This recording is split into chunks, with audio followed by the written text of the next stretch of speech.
It's really about insurance, and it's really about other things out of your control. People come to our practice because of our approach. And I think when we talk about comprehensive care, instead of pushing out the pro-lifers saying, don't get into OBGYN, I think what we're trying to say is we want a seat at the table, because I think that we can provide quality, excellent care to the patients that are coming in. So I appreciate the question. Anything else? Yes, sir.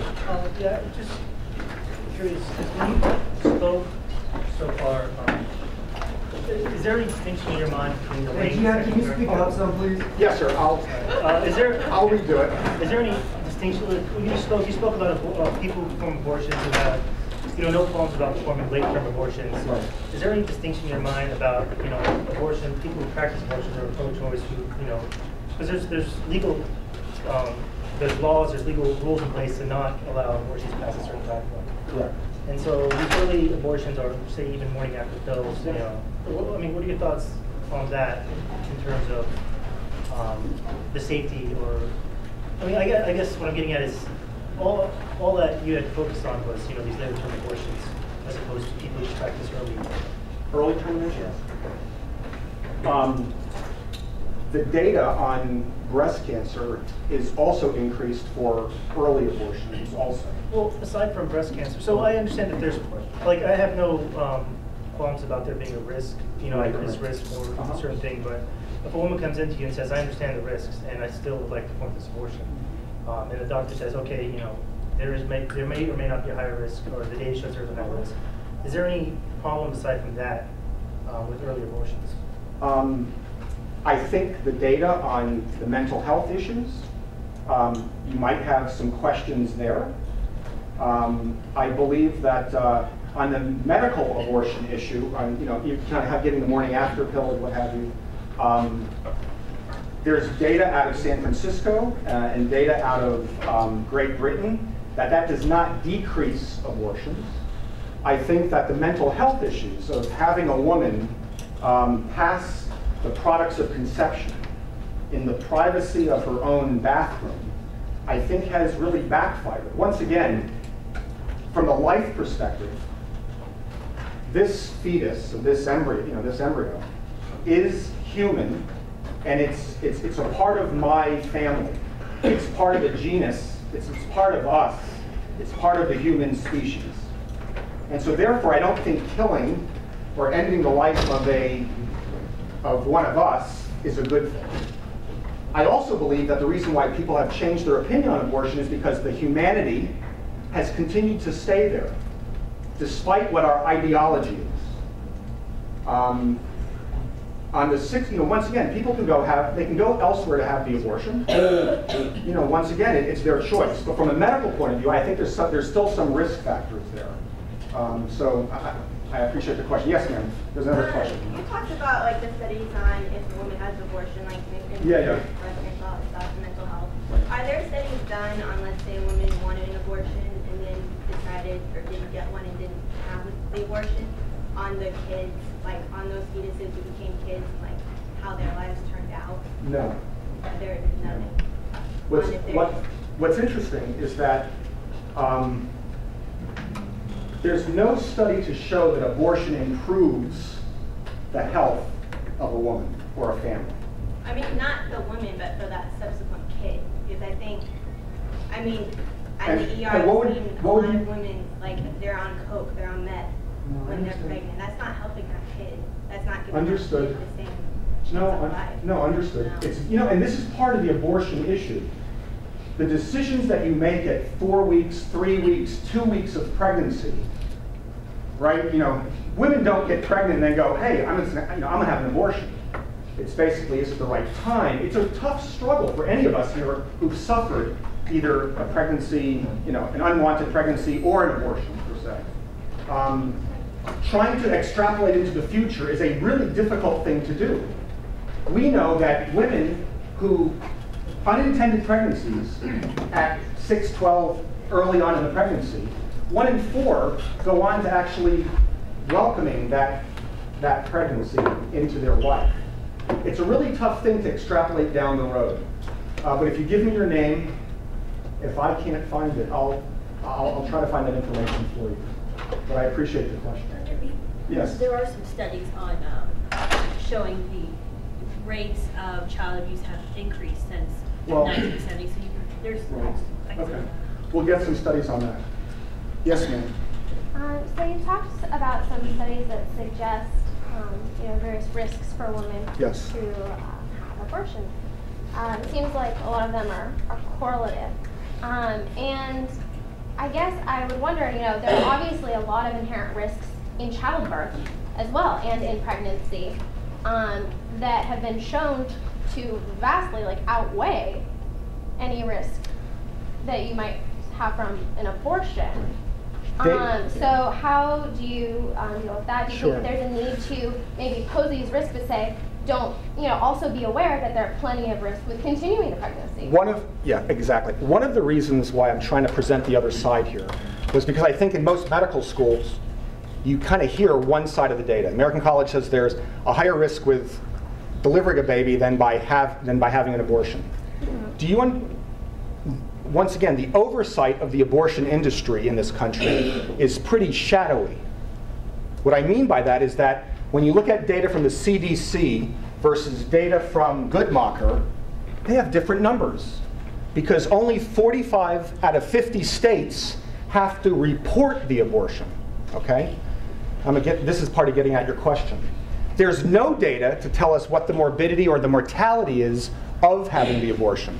Most abortions are done outside of hospitals and clinics. So we don't know the numerator, nor do we know the denominator of the risks of abortion. And if we say that abortion does not cause preterm birth, does not cause mental health issues, or breast cancer, you begin to have these kind of false numbers. I'm not saying that we shouldn't look at this, but people make this statement over and over. Grimes and a faculty member just made this case, I think, last month in our Green Journal. And once again, I think the data is a little murky to continue to make this. Of course, when you go through pregnancy, if you have chronic hypertension, diabetes, but what's happening is postpartum depression. Sure, no, without a doubt. But once again, you're choosing not to end the life of the fetus in making those choices. It's very hard because once again, we also talk about comparing birth with an early abortion, a 6-week abortion. If you talk about delivering a fetus or aborting a fetus at 20 weeks, aborting the fetus is much more, has many more side effects. So abortion and delivery at the same gestational age is real. But then, you'd be telling the patient. Absolutely. Absolutely. More like we absolutely give options. We definitely tell what the patient, to the patient. We don't hold back. We don't kind of say, we don't even bring it up. Of course we bring it up. So I appreciate it. Yes, ma'am. So I feel like you're trying to talk about you want peace between the pro-life and the pro-choice, but I feel like your position is almost wanting to get rid of the abortion option because I just feel like sorry, let me make sure myself. No. I appreciate it. And I feel like in this country there's so much stigma, right? And maybe part of that is why a lot of physicians don't choose to perform abortions because abortion why is there a stigma? Abortion. I think a lot of people have very strong religious beliefs about abortion, and that's part of their religion. But there are also other people who maybe don't share those same beliefs. Because United States is a religion here, and a lot of abortion clinics. People who are opposed to it, they attack them, bomb them. Physicians get shot, and I feel like that's really wrong.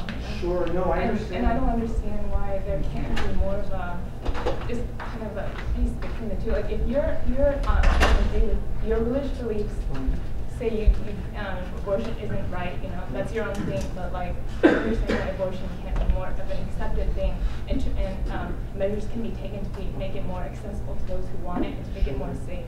Sure. And once again, I appreciate your comments immensely. I didn't say anything about the legality of it here. I'm speaking for myself and for the numbers of pro-life students who might want to go into OBGYN.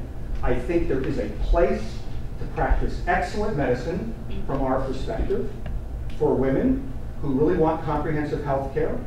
I think we can have a seat at the table, and we can let the marketplace determine whether we make this or not. In regard to your comments, they're deeply taken. The ability of shooting, right? 7 abortionists have been killed, 17 have been. We shouldn't condone any of that.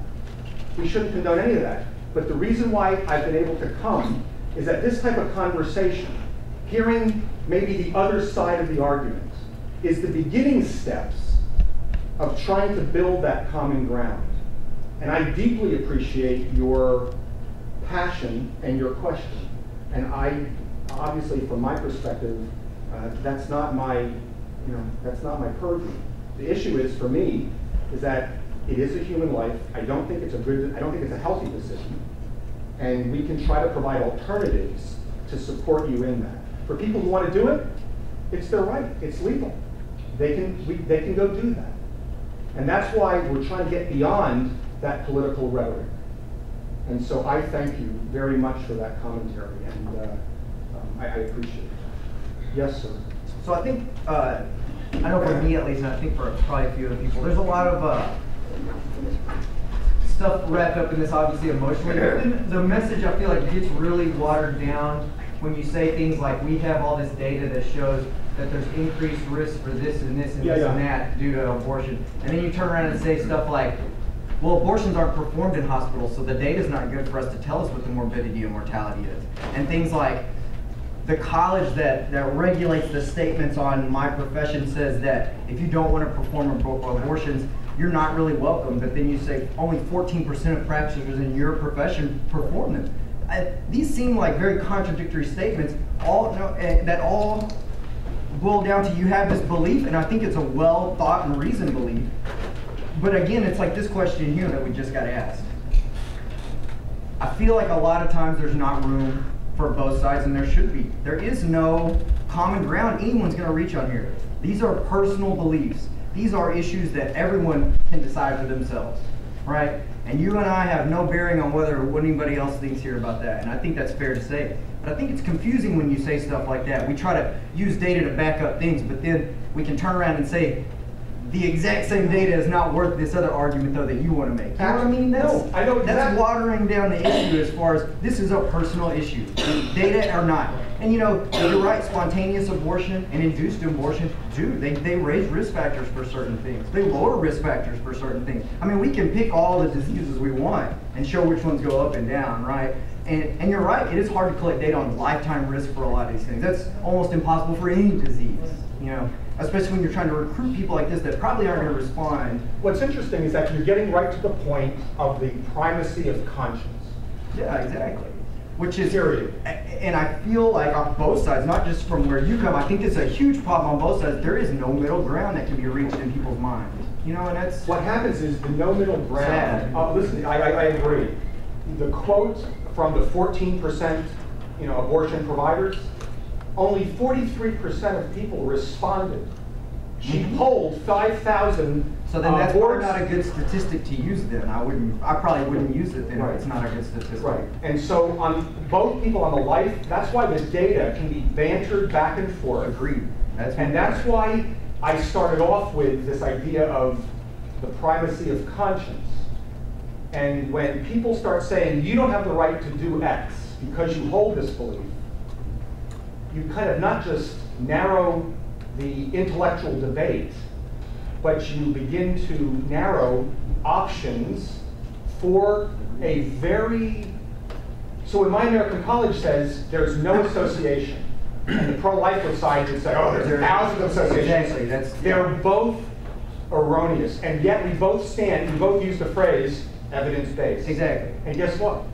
I fully bring into question our profession's data on this. That's why I put the data piece kind of at the end. Well, we know that data can be used back and forth, right? There's one reality, and you can read it. Analyzing statistics. Yeah, I mean, there's one reality, and then we can all read it however we want and come out with anything we want about it. As a person that is a professional, and you've obviously got the clinic, that you guys work to really establish one medium of treatment, how would you feel you're looked at by most of your colleagues? Do you feel there's an adversarial role, or do you feel like there's a community role in we need to be able to set up clinics? I mean, I think it's fair to say there should be clinics where a woman can show up and say, I know that he's not going to bring up abortion because it's not something I want to do. I mean, I think that's fair to say that women should have that option to go to a place that they know that that's not going to be brought up.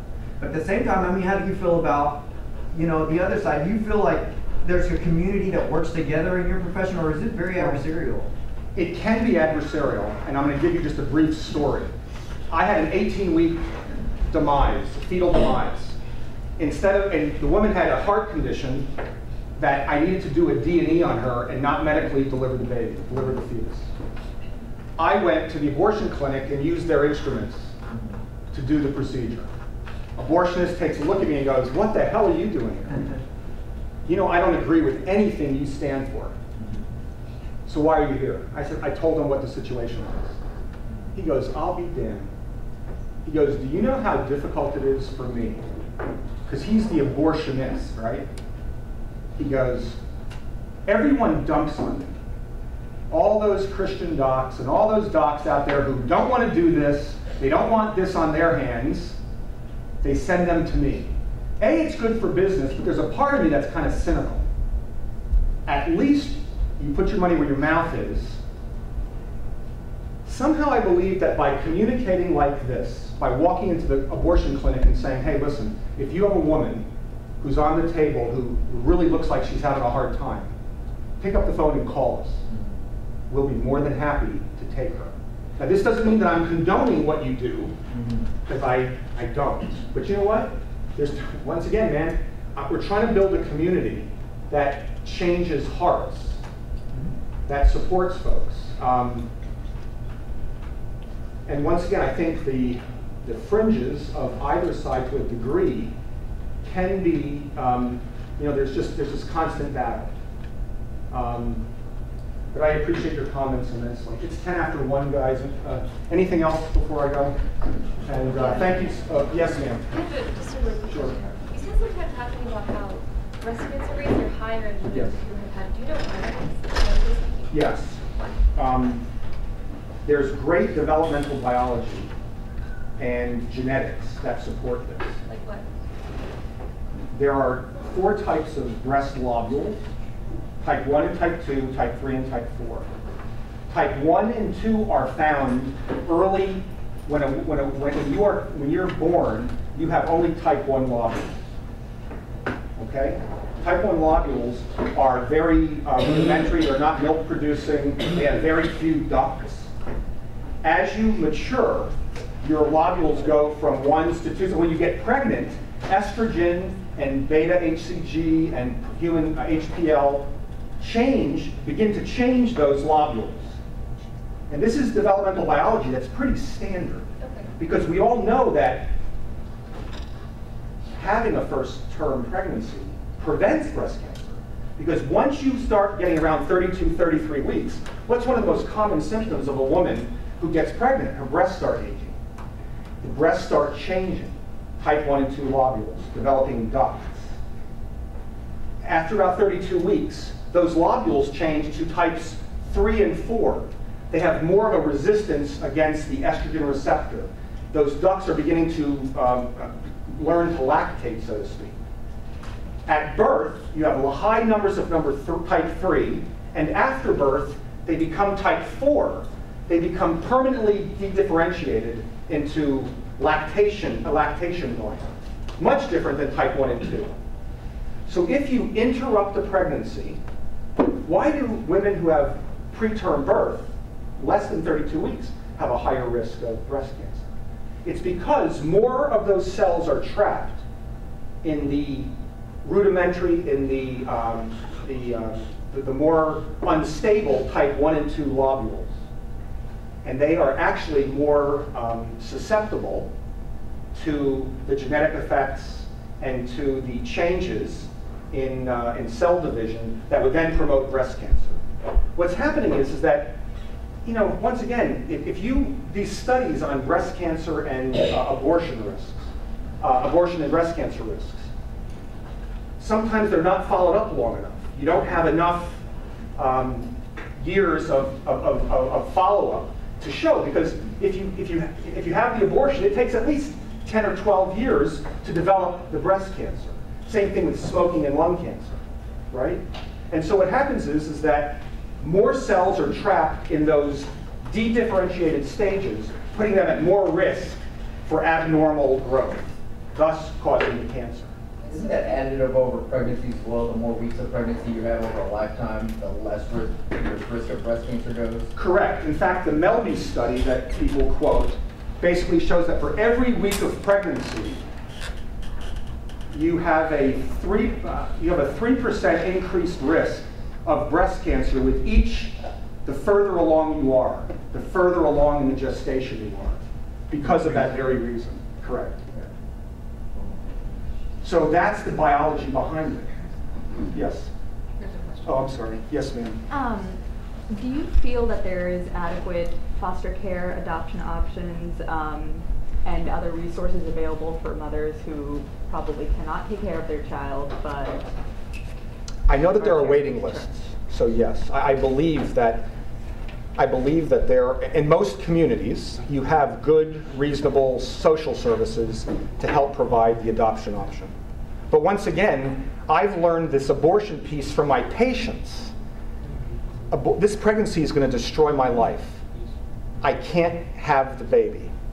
I can't give the baby up for adoption because that's like a triple negative. I was in a relationship that I couldn't prevent the pregnancy. I can't keep the pregnancy, and now I'm going to give this child up. It's a very common theme we hear. And so women choose abortion because it's the least best option. And so trying to talk to those women and counsel them and show them women who've kept their child and have done well, that there is a hope, that there is an option, that's what we try to do. But that's a very interesting question. And also, you may have mentioned this before, but when it comes to medical necessity, where the mother's health is in danger or her life is in danger due to... What do we do there? Right. What happens is our approach is that we're caring for 2 patients. We do our best to get the mom and baby as far along as possible, whether it's invasive. Once again, how many times do we have the fear of something going wrong as the reason for the termination? And residency, I terminated a pregnancy that had a positive triple screen, but a normal, normal genetics. It was fear-based. Oh my God, I've got this elevated risk.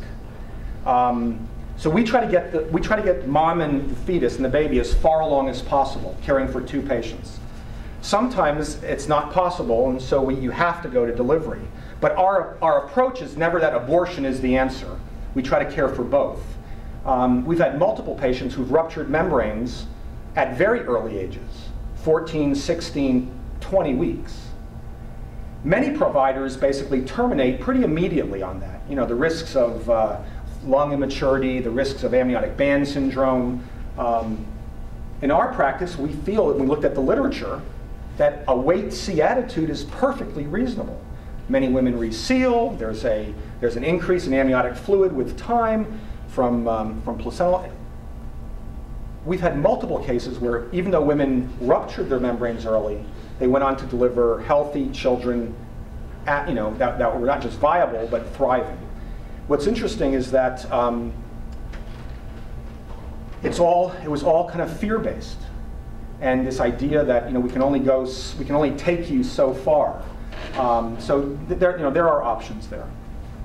Anything else? Yes, sir.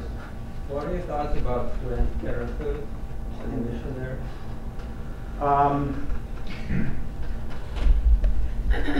Having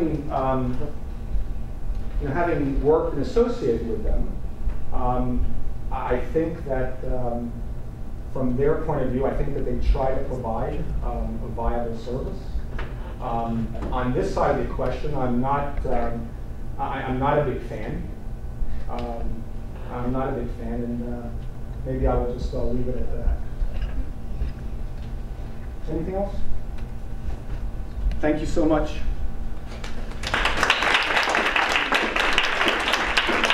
Interested in the group, pro-choice, pro-life, pro-whatever. We have sign-up sheets. I don't know if they're under the fajita things or somewhere back there, and you if you have more questions for Dr. Bruchalski you didn't get to ask, you can email me. And I'll send them over. Thank you.